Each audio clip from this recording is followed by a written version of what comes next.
हो नमस्कार. आज दुपारी माझ्यासोबत एक स्कॅम होता राहिलाय. मला दुपारी एका माणसाचा कॉल आला आणि त्याने मला माझ्या वडिलांचे सगळे डिटेल्स सांगितले आणि त्याने मला सांगितलं की तुमच्या वडिलांकडे गुगल पे नाहीये, तर LICचे जे पैसे आहेत ते मी तुमच्या अकाउंटवर ट्रान्सफर करतोय कारण की तुमच्याकडे गुगल पे आहे. ओके, तर त्याने मला टोटल अमाऊंट सांगितली 13,000 रुपये.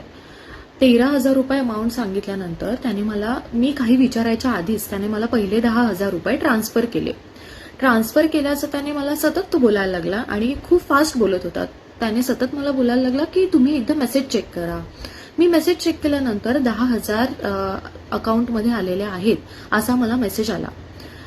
त्याच्यानंतर तो मला म्हणाला की मी 3,000 आहेत ते लगेच तुम्हाला ट्रान्सफर करतो आणि त्याचा तुम्हाला पुन्हा मेसेज येईल.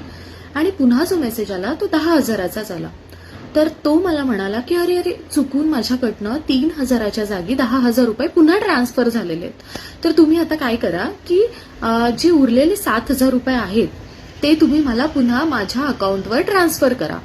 आणि मी काही विचारायच्या आधी किंवा मी काही बोलायच्या आधीच त्याने मला गुगल पेवर हॅलोचा मेसेज केला. आणि म्हणजे त्यानंतर मग इतक्या पटकन आणि इतक्या लवकर असे मेसेजेस कसे येत आहेत हे बघण्यासाठी मग अकाउंट डिटेल्स चेक केले, तर अकाउंटमध्ये कोणत्याही प्रकारची अमाऊंट जमा झालेली नव्हती. त्याच्यानंतर आम्हाला कळालं की हा स्कॅम आहे.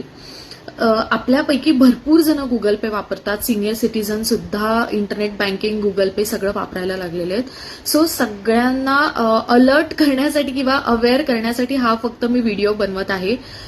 मे बी काही लोकांसोबत हा स्कॅम झालेला असेल, पण जे आहेत त्यांच्यासोबत हा स्कॅम होऊ नये त्यामुळे थोडेसे सावध राहा. सावधपणाने कॉल उचला. त्याच्यानंतर जे आपले अकाउंट डिटेल्स आहेत ते शक्यतो कोणालाही सेंड करू नका.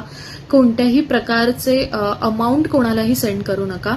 आणि हा मेसेज जास्तीत जास्त लोकांपर्यंत पोहोचवा, कारण की आजकाल सगळेच लोक digital payment, internet banking and all सगळं यूज करत आहेत आणि त्यामुळे अशा प्रकारचे स्कॅम सुद्धा खूप जास्त प्रमाणात वाढलेले आहेत. ओके, चलो, थँक्यू, बाय बाय.